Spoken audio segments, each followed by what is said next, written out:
everybody and welcome back to SK1AKS and we're back again with another topic in motion in 1D. Since again the video was skipped for a day, but we'll just continue it from now on since there have been some disturbances recently. But we'll just continue it from now on and हम लोग again mechanics की series as soon as possible cover करेंगे. So let's start again and यहाँ पे हम लोग आज restart करेंगे rather with circular motion. Since हम लोगों ने ऑलरेडी देख लिया है कि what is velocity, we focused at angular velocity. Angular velocity पे फोकस किए कि एंगुलर वेलोसिटी को आप कैसे रिलेट भी कर सकते हो लीनियर वेलोसिटी से, और to be more precise linear speed से, राइट. वेलोसिटी की डायरेक्शन भी देख सकते हैं. ऑब्वियसली किसी भी पॉइंट पे अगर हम लोग देखें तो अगर मैंने किसी भी पॉइंट पे स्पीड बता दिया किस डायरेक्शन में वेलोसिटी है, so we have entire information of velocity at that point. लेकिन अगर इक्वेशंस के फॉर्म में लिखें तो उससे हम लोग स्पीड से ही रिलेट करते हैं. You have to remember that. Then now will proceed with angular acceleration. Linear acceleration भी देखें एंड विल रियलाइज कि यहाँ पे एक सिंगल लीनियर एक्सेलरेशन नहीं होती है, बल्कि दो डिफरेंट काइंड ऑफ एक्सेलरेशन होती है जो कि दो डिफरेंट एक्ट्स करती है. That is what we are going to learn. Since अभी तक we didn't cover Newton's laws, that's why we won't be covering the dynamics of circular motion. Will be limited again at kinematics of circular motion. जब NLM हो जाएगा उसके आगे along with that will be proceeding with its dynamics. तो now let's consider a circle. मैं एक circular motion consider करूंगा. Let's say this kind of circle आपके पास है. यहाँ पे मैंने क्या ले लिया कि इसका रेडियस क्या है, r है. Okay, we got that much. तो मुझे क्या पता है कि अगर मैं चाहूं किसी भी पॉइंट पे क्या बता सकता हूं कि इस पॉइंट की जो कि इस ओरिजिन के अबाउट ऑर्बिट कर रहा है, मैं चाहूं तो इसकी स्पीड लिख सकता हूं एज r टाइम्स ओमेगा. अब ये ओमेगा क्या है? Omega is the angular speed, not velocity. Angular speed and velocity में डिफरेंस होता है and the difference is again कि डिफरेंस क्या है, इसका डायरेक्शन है. एंगुलर वेलोसिटी की बहुत ज्यादा एसेंस नहीं होती है, एटलीस्ट फॉर नाउ. हाँ, अगर कुछ सिनेरियोज में देखें तो एंगुलर वेलोसिटी की भी कुछ एसेंस होती है. लाइक अगर आपने ले लिया, जब फोर्स की बात करते हैं तो लेट्स से जस्ट पावर की बात करते हैं. So when you will try to study power, तब आप देखोगे कि पावर को वेलोसिटी के टर्म्स में रिप्रेजेंट कर दिया जाता है. That will be discussing in work energy and power. तो जब power due to rotation and circular की बात करते हैं तब वहां पे angular velocity, but it won't be too very much use to us. तो मैं v equals r ओमेगा लिख सकता हूँ. Now the thing that you have to understand over here is कि सिंस हमारे पास एक वेलोसिटी है, एक स्पीड है एंड ऑब्वियसली डायरेक्शन असाइन करने के साथ एक वेलोसिटी जो कि हर एक इंस्टेंट पे चेंज हो रही है for this point that is orbiting this origin, तो मेरे पास एक्सेलरेशन है. तो first thing that you have to understand कि एक बात तो है कि मेरी स्पीड, अगर मैं इसे डायरेक्शन दे दूं तो लेट्स कॉल इट, जो इससे हमें वेलोसिटी मिलती है, स्पीड से जो वेलोसिटी मिलती है ये चेंजिंग है, ये कांस्टेंट नहीं है. तो पहले तो यहां से मिल गया कि एक एक्सेलरेशन होनी चाहिए, एक नॉन जीरो एक्सेलरेशन होनी चाहिए जो कि वेलोसिटी को चेंज करिए, स्पीड को चेंज नहीं करिए, वेलोसिटी को चेंज करिए. क्यों? क्योंकि स्पीड तो कांस्टेंट है, वेलोसिटी की डायरेक्शन चेंज हो रही है क्लॉकवाइज. जैसे रोटेशन में क्या हो, इस पॉइंट पे यहाँ पे वेलोसिटी है, इस पॉइंट पे वेलोसिटी यहाँ पे है, इस पॉइंट पे यहाँ पे है, इस पॉइंट पे यहाँ पे है. तो यहाँ पे at each and every point and as time passes velocity change हो रही है. स्पीड कांस्टेंट भी हो सकती है, नहीं भी हो सकती है. You have to understand that. तो पहले तो एक नॉन जीरो एक्सेलरेशन कंपलसरी है कि वो तो होगा ही होगा. अब ये अगर मैंने नॉन जीरो एक्सेलरेशन ले लिया, उसके साथ अगर हमारी स्पीड भी कांस्टेंट नहीं है, स्पीड भी खुद वैरी करे. पहले तो हम लोगों ने देख लिया स्पीड वैरी कर रही है नहीं कर रही है, वेलोसिटी हमेशा सर्कुलर मोशन में चेंज होती है, तो एक्सेलरेशन तो है.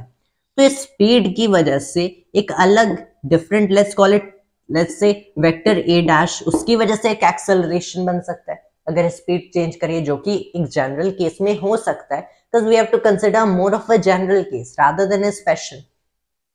तो यहाँ पे एक वेक्टर ए डैश इसकी वजह से हो सकता है. तो एक तो वेलोसिटी कांस्टेंट है, क्या यहाँ पे हो सकती है? नहीं, वेलोसिटी कांस्टेंट सीएम में कहीं नहीं होगी. तो तो ये एक्सेलरेशन तो हमारी फिक्स्ड है, ये वाली एक्सेलरेशन हमारी कि यहाँ पे होगी ही होगी, एंड स्पीड कांस्टेंट भी हो सकती है, नहीं भी हो सकती है। तो ये एक्सेलरेशन, सो ये केसेस पे डिपेंड करती है ये एक्सेलरेशन होगी या नहीं होगी। And that is from where you are getting two forms of acceleration in CM. कौन कौन सा? एक तो हो गया आपका रेडियल, एक तो radial that is centripetal acceleration,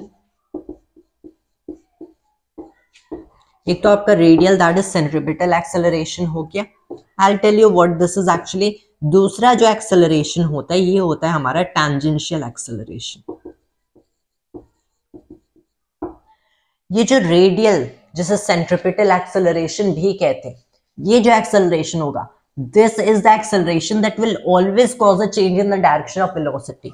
जो वेलोसिटी की डायरेक्शन को चेंज कर रहा है that is the radial acceleration. And हमेशा याद रखना कि किसी भी पॉइंट पे, अब देखो रेडियल एक्सेलरेशन खुद भी चेंज होता है, ये खुद भी चेंज होता है, लेकिन ये मैग्नीट्यूड वाइज कांस्टेंट रह सकता है, इसकी डायरेक्शन हमेशा बदलती रहेगी।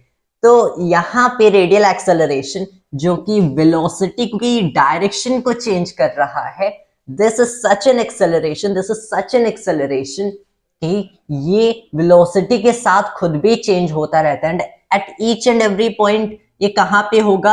ये डायरेक्टेड होगा inward toward the center of the circle. ये सर्कल यहाँ पे तो टुवर्ड्स द सेंटर। अब since velocity at each and every point tangent to the circle होती है, ये तो डायरेक्टेड है एट द सेंटर। आप देखो हर एक पॉइंट पे जो रेडियल एक्सेलरेशन होता है एंड वेलोसिटी होती है हमेशा परपेंडिकुलर टू ईच अदर होते हैं। परपेंडिकुलर टू ईच अदर मतलब एक्सेलरेशन का वेलोसिटी के along no component. Does that mean कि it has no effect on velocity? No, it is still having an effect on velocity, and ये effect velocity की magnitude पे नहीं, direction पे। If you try to look at it, यहाँ पे basically क्या हो रहा है कि मैंने यहाँ पे लिया velocity इस direction में, acceleration इस direction में आया। इसका मतलब ये नहीं कि कोई effect नहीं आ गया या फिर speed change हो गई। इसका मतलब ये है कि ये जो radial acceleration या फिर centripetal acceleration आपके पास है, ये क्या होगा? ये वेलोसिटी को इस डायरेक्शन में कर देगा, तो इस पॉइंट पे वेलोसिटी ऐसे आ जाएगी। That is what it is, it actually means. तो पहले तो आपको समझना है रेडियल एक्सेलरेशन आपकी डायरेक्शन ऑफ वेलोसिटी को चेंज करेगा। Direction of velocity is changed by radial acceleration. फिर आते हैं टैंजेंशियल एक्सेलरेशन जो कि वहां पे हो भी सकता है एंड नहीं भी हो सकता है। ये हमारी चेंज करता है स्पीड।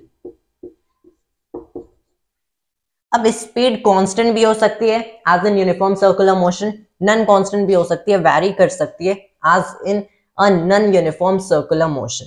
तो टैंजेंशियल एक्सेलरेशन वहां हो भी सकता है, नहीं भी हो सकता है, लेकिन रेडियल एक्सेलरेशन सर्कुलर मोशन है तो रेडियल एक्सेलरेशन हमेशा होगा। एंड इसे प्रोवाइड करने के लिए यू नीड अ फोर्स जो कि एक्ट करे। Force produces acceleration as will be learning in NLM.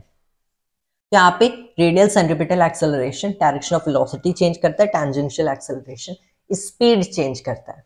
तो यहाँ से सिंस वी नो दो फॉर्म्स के, अगर एक जनरल केस लें यहाँ पे स्पीड भी नॉन कांस्टेंट है, दैट इज वैरी कर रही है, तो जो टोटल एक्सेलरेशन हमारा होता है, टोटल एक्सेलरेशन आज हम लोग एक्सपेक्ट कर सकते हैं।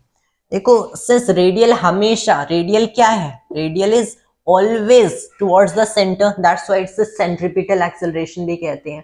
it is center seeking मतलब center के towards radial, क्योंकि ये radially inward है, ये हमेशा अंदर है towards the center। tangential acceleration को बस speed change करना है, मतलब ये कहाँ होगा? या तो velocity की direction में होगा या फिर velocity के opposite होगा। मतलब radial यहाँ पे है तो tangential या तो यहाँ पे होगा या फिर यहाँ पे होगा। इधर वेलोसिटी को इंक्रीज करेगा या फिर डिक्रीज करेगा, नहीं चेंज हो रहा है तो जीरो है। तो ये हमेशा एज वी कैन सी ये वेलोसिटी के पैरेलल या एंटी पैरेलल होने की वजह से will always be perpendicular to radial. मतलब क्या?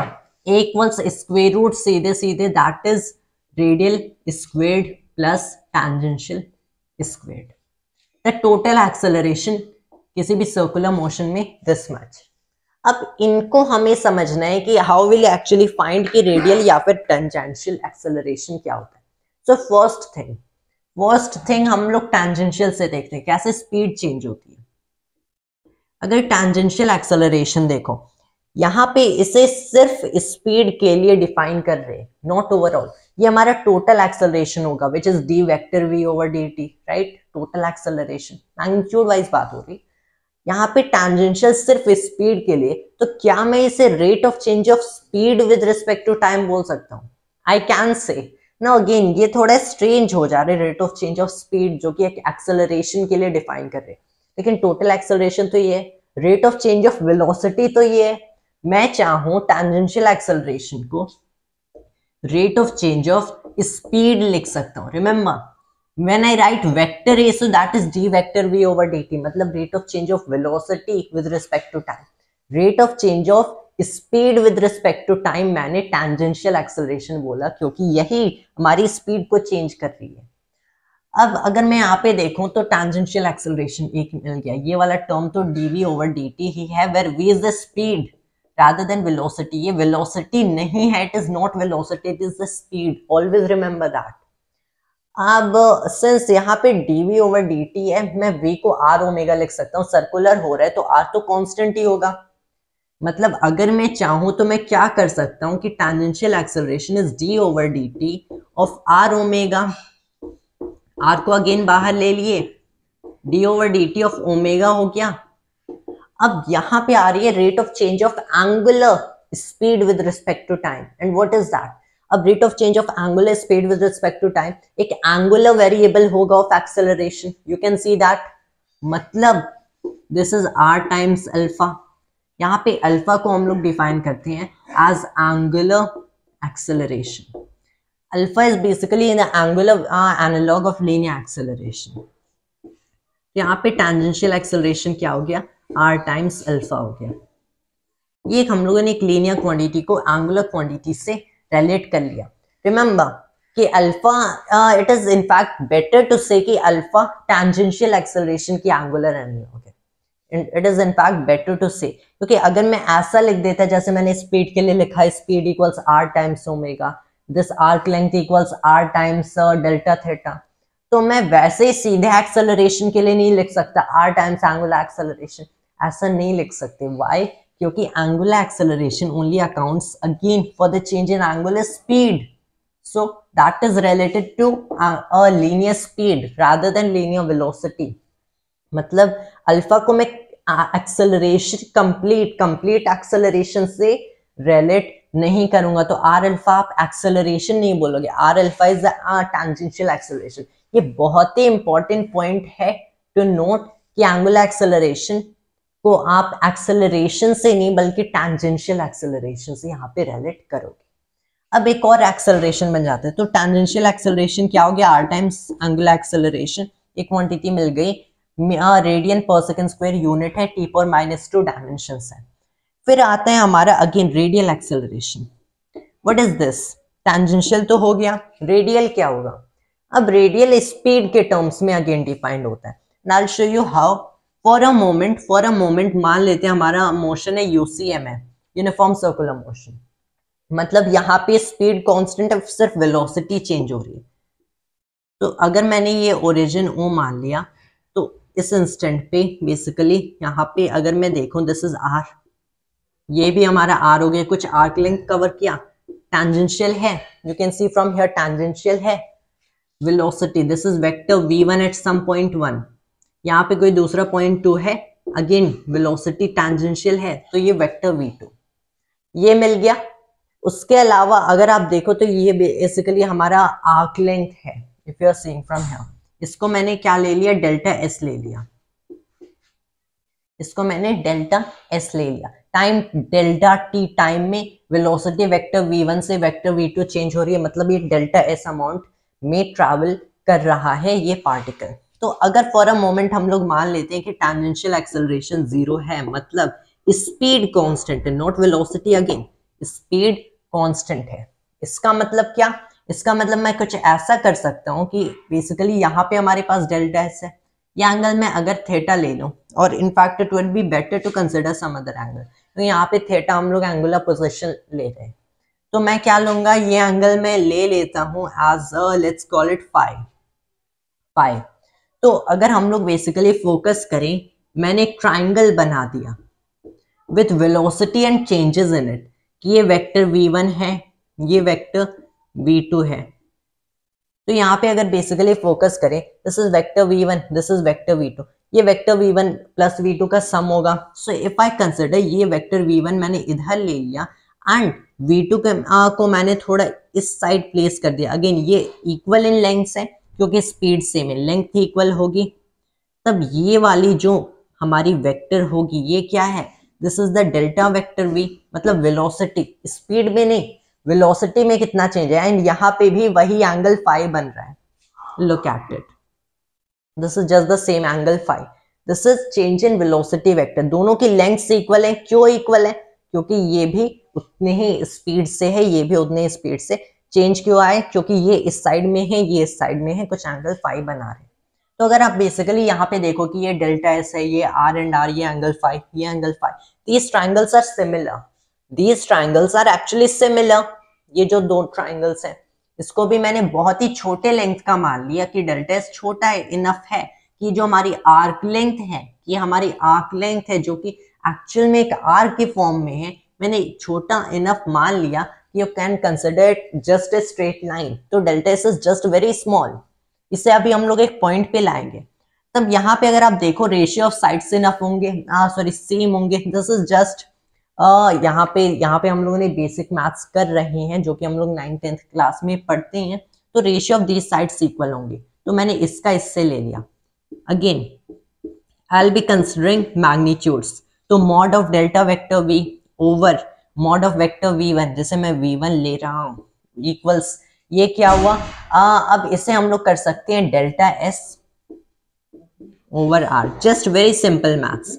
मतलब mod of delta vector v किसके इक्वल हुआ, v1 टाइम्स में हो गया डेल्टा s ओवर r के। अब देखो यहाँ पे मैंने स्पीड कांस्टेंट लिया था, मतलब टैंजेंशियल एक्सेलरेशन तो जीरो है, मतलब ये वेलोसिटी चेंज हो रही है, इसे मैं रिलेट कैसे करूंगा, इसे मैं रिलेट करूंगा रेडियल एक्सेलरेशन से। So if you just divide this term by time, तो एवरेज एक्सेलरेशन, यहाँ पे एवरेज की पहले बात करेंगे, average acceleration mod of delta vector v over में हम लोगों ने डेल्टा t कर लिया, के इक्वल होगा that is v1 over r times में delta s over delta t हो गया, दिस मच। अब मैं बेसिकली क्या करूंगा, and is something that everybody knows, ऐसा भी हो सकता है कि स्पीड चेंज हो रही हो, इन दैट केस, क्योंकि हम लोगों ने ऑल्दो अभी माने we want it for more general case, तो यहाँ पे तो यहाँ तक तो चल जाएगा, लेकिन we want it for a more general case. तो उस केस में हम लोग क्या करेंगे, एवरीबॉडी नोज, आपने दोनों पॉइंट्स को आपको बस क्या करना है, बहुत ही क्लोज ले आना है कि जो डेल्टा एस है क्या हो रहा है, अप्रोचेस जीरो, दोनों पॉइंट्स को बहुत ही क्लोज ले आओ, इससे क्या मिलेगा, डेल्टा टी अप्रोचेस जीरो, मतलब मैं लिमिट लगाऊंगा एंड मुझे एक्सेलरेशन इस पॉइंट पे मिलेगा, ये एवरेज एक्सेलरेशन यहाँ से यहाँ तक गया नहीं मिलेगा, इस पॉइंट पे एक एक्सेलरेशन मिल रहा है। So it is the v1 over r। अब v1 तो इसी पॉइंट पे ही डिफाइंड है, so you can take it out, क्योंकि वेलोसिटी या फिर speed, let's say speed actual में कांस्टेंट, वेलोसिटी चेंज हो रही है, लेकिन v1 तो एट द पॉइंट ही डिफाइंड है। सो यहाँ पे मैंने लिमिट लगा दिया कि डेल्टा टी अप्रोचेस जीरो, ये delta s over delta t हो गया, तो basically d s over d t होगा जो कि v होगा, 0.1 पे वैल्यूएट कर रहे, सो ये v1 ओवर r टाइम्स 1 पे है तो v1 हो जाएगा, and this is v1 square over r। किसी दूसरे आर्बिट्रेरी पॉइंट पे डिफाइन करना है तो रेडियल एक्सेलरेशन क्या होगा, v square over r। This is it, just very simple, बहुत ही सिंपल है, that is radial acceleration v square over r। We just used a little bit of geometry that we have learnt in 9th and 10th classes in high school only। तो यहाँ पे अगर मैंने radial acceleration v square over r लिख दिया है, तो tangential acceleration मैं क्या लिख सकता हूँ, r अल्फा या फिर dv by dt। तो क्या मिला कि जो total acceleration होती है that is the square root of ar का स्क्वायर, मतलब v स्क्वायर ओवर r का स्क्वायर लिख सकते हैं। प्लस 80 का स्क्वायर मतलब dv/dt का भी square. This is the total acceleration. You see this is, ये किसी भी केस में, किसी भी सर्कुलर मोशन की केस में टोटल एक्सेलरेशन. यहाँ पे हम लोगों ने स्टार्टिंग में अस्यूम तो किया था कि यहाँ पे टेंजेंशियल एक्सेलरेशन 0 है, मतलब वे कांस्टेंट है. बट ये सच में है या फिर नहीं है, इट डजंट मैटर, क्योंकि जो फाइनल रिजल्ट हमें मिला है this is a general result. क्योंकि अगेन यहाँ पे हम लोगों ने लिमिट लगा दिया, this is a general result, तो हमेशा v स्क्वायर ओवर r होगा. नाउ यू हैव टू से दिस कि जब भी आपकी टेंजेंशियल एक्सेलरेशन होगी, and this is very interesting thing, कि जब भी आपके पास एक नॉन जीरो टेंजेंशियल एक्सेलरेशन होगी, whenever you have a non-zero tangential acceleration, उससे स्पीड चेंज होगी, मतलब स्पीड कांस्टेंट नहीं रहेगी. यहाँ पे वेलोसिटी नहीं है, you can see it, the radial acceleration is speed squared over the radius. तो यहाँ पे स्पीड चेंज होगी, सो यू नो कि एक्सेलरेशन, सेंट्रीपिटल एक्सेलरेशन चेंज होगी, so this is now variable. तो जब भी आपके पास एक नॉन जीरो टेंजेंशियल एक्सेलरेशन हो, ये 2 रेडियन पर सेकंड स्क्वायर हो, 10 रेडियन पर सेकंड स्क्वायर हो, कुछ भी हो, ये कांस्टेंट है या वेरिएबल, इट डजंट मैटर. इसकी वजह से एक वेरिएबल सेंट्रीपिटल एक्सेलरेशन होगी, मतलब टेंजेंशियल एक्सेलरेशन है, तो वो बेसिकली क्या करेगी, वो रेडियल एक्सेलरेशन को चेंज करेगी. That is very interesting thing as to note here. तो we see that is the acceleration. एक हमेशा पैरेलल या anti parallel to speed velocity होगी जो कि टेंजेंशियल है, एक हमेशा perpendicular to it. So the one will try to change basically the speed of this particle and the latter will change the direction, ताकि ये continuously circular motion में continue चलता रहे. Now since अब देखो radial acceleration is always necessary thing in circular motion, कि यहाँ पे होनी ही होनी चाहिए. And when you remove that acceleration, तब ये पार्टिकल कहीं भी tangent to its path velocity होगी, तो टेंजेंट टू इट्स पाथ एक स्ट्रेट लाइन में मूव कर जाएगा when you are removing this radial acceleration. So it won't be held in this trajectory in this path. That is the reason it continues to go. अगर earth सन जैसे हमारा case है, तो अर्थ सन के case में जो सन की ग्रेविटेशनल फोर्स होती है वो अर्थ के लिए एक रेडियल एक्सेलरेशन प्रोड्यूस करती है, and that is how the earth remains in an orbit. Although वो वाली ऑर्बिट सर्कुलर नहीं होती, वो थोड़ी एलिप्टिकल होती है. The same goes for moon. Earth की ग्रेविटेशनल एक्सेलरेशन की वजह से ही मून हमारे ऑर्बिट में अगेन होता है all this time. That is the thing. So that was about the circular motion that we had to discuss in this video. तो ये acceleration के बारे में. So yes, this is for the kinematics of circular motion. We'll be continuing with the series on motion in a plane, and that was all for today. And thanks to Alvis and Jai Hind Jai Bharat.